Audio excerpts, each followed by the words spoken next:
थे सबसे इंपॉर्टेंट चीज जो आजकल चल रही है ये थे इलेक्शंस। और इलेक्शंस चल रहे हैं किसके? लोकसभा के।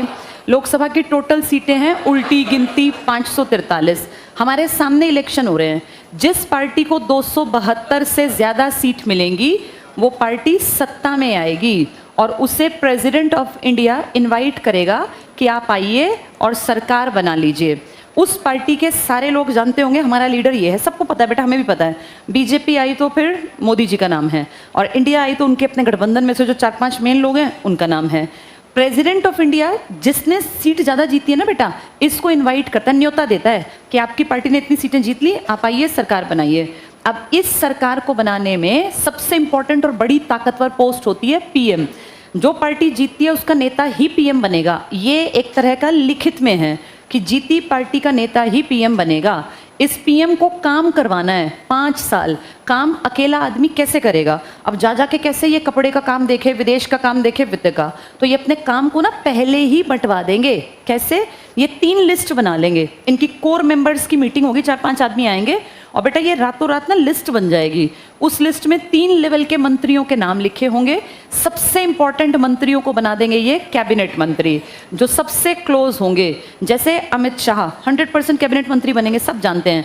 इसके अलावा नितिन गडकरी जी हैं। भाई कितना, देखो एक बात मैं कहूँगी बेटा, तुमने बहुत बार फील किया होगा मैं बीजेपी की बुराई भी करती हूँ। जहाँ गलत लगता है मुझे, मैं किसी एक पार्टी के पीछे नहीं हूँ। मुझे लगता है काम करने वाला आदमी जिस पार्टी का हो वो बढ़िया। कांग्रेस काम करती हो कांग्रेस आ जाए, बीजेपी काम करती हो बीजेपी। ये हर एक का पर्सनल थॉट होना चाहिए। मेरी बात से सुन के समझ के अपने वोट नहीं डालने। सबको अपने आप सोचना कि यार मेरी पार्टी, कौन सी पार्टी मेरा फायदा करेगी, मेरे परिवार का स्तर किससे बदलेगा, सुधरेगा। अब वो हमें देखना है, हर किसी का पर्सनल मुद्दा है ये।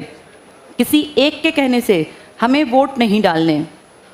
अब इसके बाद कैबिनेट मंत्री बनेंगे, जो कौन लोग होंगे? मोदी जी के खास लोग। इन सबको बांटा जाएगा बेटा। लगभग ये 24 से 25 लोग मिलेंगे। इन सबको डिपार्टमेंट दिए जाएंगे। एक खास आदमी को वित्त मंत्री, सारे पैसों का काम वो देखेगा 5 साल तक। एक आदमी को विदेश मंत्री, विदेश से कैसे क्या चल रहा है सारा वो देखेगा। एक आदमी को पेट्रोलियम डिपार्टमेंट, पेट्रोल की कीमतें, महंगाई सब वो देखेगा। एक आदमी को कृषि मंत्री, कौन सी फसलें उगानी है, क्या करना है, सब देखेगा। एक आदमी को खनन मंत्री, यानी ये प्राइम मिनिस्टर कैबिनेट जो इंपॉर्टेंट लोग हैं इनको डिपार्टमेंट का बंटवारा करेगा। तो ये बहुत क्लोज लोग होंगे बेटा। ये कोई भी नॉर्मल आदमी नहीं होगा। जो इसके कोर मेंबर्स होंगे ना, जिनके ऊपर इसको आंख बंद करके विश्वास है कि ये गलती नहीं करेंगे, उनको कौन से मंत्री बनवा देगा? कैबिनेट। ये सब 1-2 दिन के अंदर हो जाएगा। इनफैक्ट 1 दिन में लिस्ट बन जाएंगी। इसके बाद अगले मंत्री बनेंगे स्टेट मंत्री। ये स्टेट में नहीं जाएंगे, इनके नाम से तुम ये मत सोचना स्टेट में जाएंगे, ये देश में रहेंगे, बस इनका नाम है स्टेट मंत्री। ये स्टेट मंत्री 2 तरह के बनेंगे। एक होंगे इंडिपेंडेंट, जिनको कि छोटा सा कोई विभाग दे देंगे, जैसे स्टेशनरी का विभाग दे दिया, या हो सकता है खेल का विभाग भी राज्य मंत्री को दे दें। डिपेंड करता है पीएम क्या चाहते हैं। इंडिपेंडेंट वाले जो होंगे ना, वो अपने विभाग के स्वतंत्र निर्णय करेंगे। भाई मुझे क्या करना है, छोटा सा डिपार्टमेंट, बड़ा डिपार्टमेंट नहीं देंगे, विदेश नहीं देंगे, ना वित्त देना, रेल देना, कृषि देना, पेट्रोलियम, ना खनन, ना कपड़ा। छोटे मोटे डिपार्टमेंट जो तुमने सुने भी नहीं होंगे, उस टाइप के डिपार्टमेंट। मान लो स्टैटिस्टिकल का दे दिया, कोई स्टेशनरी का दे दिया, छोटे छोटे विभाग, जिससे कि तुम्हारे मेरे ऊपर ज़्यादा असर नहीं आता। दूसरे स्टेट के मिनिस्टर होंगे, इनको कहेंगे भैया तुम हेल्प करना, किसकी? कैबिनेट की। जैसे सबसे बड़ा मंत्रालय इंडिया में कपड़ा मंत्रालय है, तो कपड़े के 2 लेवल के मंत्री बनेंगे, एक कैबिनेट और एक कपड़ा राज्य मंत्री। राज्य मंत्री डिसीजन नहीं लेगा, लेकिन राज्य मंत्री हेल्प करेगा। किस मंत्री की? जो इंडिपेंडेंट वाला है ना बेटा, ये अपने निर्णय लेगा। इसके छोटे छोटे काम होंगे। ये बहुत इंपॉर्टेंट विभाग के अंडर सेकंड बड़ा आदमी है। कपड़ा मंत्री सबसे ऊपर, उसके नीचे कपड़ा राज्य मंत्री। लेकिन राज्य मंत्री ये नहीं कह सकता कि ये करो, इसकी चलेगी नहीं, ये हेल्प करेगा। फिर भी डिपार्टमेंट में इसकी सेकंड पोजीशन है। कभी अगर कपड़ा मंत्री विदेश गया हुआ है, बीमार है, तो फिर इसके डिसीजंस भी चलेंगे। यानी स्टेट मिनिस्टर बनना भी छोटी बात नहीं है। सबसे बड़ी बात कौन सा मिनिस्टर है? कैबिनेट। ये खास आदमी बनते हैं। इन दोनों से नीचे जिन लोगों ने काम किया है पार्टी के लिए, वो कहलाते हैं डिप्टी। अगर बन जाएं तो डिप्टी मिनिस्टर। डिप्टी मिनिस्टर बेटा वो होते हैं जो राजनीति में अभी अभी नेशनल लेवल पे आए हैं। जैसे हम एग्जाम्पल लें, एक आदमी है मोहनलाल बड़ोली, अपने यहाँ हरियाणा के सोनीपत की सीट से। अब तक वो एमएलए थे, अब वो क्या कर रहे हैं? एमपी का इलेक्शन लड़ रहे हैं। जैसे मनोहर लाल खट्टर है, CM of Haryana, ex CM थे ना, अब वो एमपी का इलेक्शन लड़ रहे हैं। तो अगर ये पार्टी जीत भी जाती है ना बेटा, तो इनको एकदम से कैबिनेट नहीं देंगे। हो सकता है इनकी एंट्री हो मिनिस्ट्री में, लेकिन पहले कौन सी मिनिस्ट्री मिलने के चांस होते हैं? डिप्टी। अगर आदमी एक खास कम्युनिटी को रिप्रेजेंट करता है ना, तो चालाकी से कभी कभी उसको ये वाला विभाग भी दे देते हैं। ये सारा खेल बेटा इनके दिमाग का है, ये किस तरीके से आदमी की पोस्ट को इस्तेमाल करेंगे।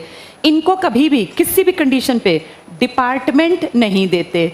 इनको कहते हैं आप सिर्फ और सिर्फ मदद कर देना, बेटा बातचीत मत करो, ये आप सिर्फ और सिर्फ हेल्पर हैं। किसके हेल्पर हैं ये? स्टेट की मिनिस्ट्री की हेल्प करते हैं और कैबिनेट की। इनके पास बहुत ज़्यादा पैसा भी नहीं आता। सबसे ज़्यादा विभाग के जो ये आती है ना बेटा ग्रांट्स वगैरह, ये इन मिनिस्टर्स को आती हैं। तो हर आदमी क्या कोशिश करता है, कौन सा मिनिस्टर बन जाऊँ? कैबिनेट। लेकिन कैबिनेट सिर्फ वो बनेगा जो किसका खास आदमी है? पीएम का। इन लिस्ट को रात में प्रिपेयर करेंगे और फिर इन लिस्ट को दे देंगे प्रेसिडेंट को। अगले दिन सुबह आपको पता चलेगा कि भाई कल शपथ ग्रहण समारोह है, और आप देखोगे टीवी पे लाइव होगा, ढेर कुर्सियां बिछी होंगी, ढेर लोग बैठे होंगे, उसमें सबसे आगे फ्रंट रो में बैठे होंगे जो पार्टी जीतेगी, उसके जो कैबिनेट बनने वाले हैं ना सारे बड़े बड़े चेहरे, वो। फिर उनके साइड में अगर कोई विपक्ष में आया है, विपक्ष में वो तब आएगा जब इसमें से 1/10 सीट पा जाएगा, यानी कितनी? 55, तो फिर वो भी आएंगे। अदरवाइज सब पीछे बैठते हैं बेटा, दिखते भी नहीं। टीवी पे आपको जो लाइव दिखने वाला है ना, वो ये लोग दिखेंगे जिनको अब आगे उठ के जाना है। फिर एक एक आदमी का नाम बुलाया जाएगा, सबसे पहले प्राइम मिनिस्टर का। ऐसे 2 पोडियम खड़े होंगे, प्रेसिडेंट महामहिम राष्ट्रपति द्रौपदी मुर्मू जी, और उनके साइड में खड़े होंगे जिसका नाम बुलाया जाए। कुछ नहीं करना, वहाँ एक कागज़ लगा हुआ है, वहाँ उस पर मुर्मू जी बोलेंगी एक लाइन, पीछे पीछे बोलेगा दूसरा आदमी लाइन, सेम बात बोलनी है और उसके सामने लिखी भी हुई है। जब ये प्रोसेस होगा ना, इसको बोलते हैं शपथ दिलाना। क्या बोलते हैं इसको? ये काम कौन करेगा? आपका प्रेसिडेंट। और जो शपथ लेगा ना, वो ये नहीं कहेगा कि मैं रेल मंत्री की शपथ ले लाऊं। इन सबको शपथ दिलाई जाएगी बेटा मंत्री पद की। किस चीज़ की? हाँ, डिपार्टमेंट की लिस्ट किसने बांटी है? वो डिपार्टमेंट वाइज पीएम। राष्ट्रपति को कोई फर्क नहीं पड़ता पीएम किसको वित्त देगा, किसको विदेश। इसको कहना भैया मुझे तो शपथ दिलानी है, मेरा काम बस शपथ दिलाने का है। तो शपथ दिलाते टाइम इसीलिए सबकी लैंग्वेज एक होती है, कोई डिपार्टमेंट की शपथ नहीं होती। पेपर में आ जाएगा कि मंत्री से संबंधित कौन सा तथ्य गलत है, तो उसमें आएगा मंत्री अपने विभाग की शपथ लेता है। क्या विभाग की शपथ होती है क्या? कोई खड़े होकर ये नहीं कहता कि मैं वित्त मंत्री बन रहा हूँ, ऐसा है ही नहीं। इसकी जो भाषा है ना बेटा, वो इस किताब में लिखी है। देखो, ये कॉन्स्टिट्यूशन ऑफ इंडिया, इसमें लिखा है कि क्या बोलना है, और इसमें भी कहाँ लिखा है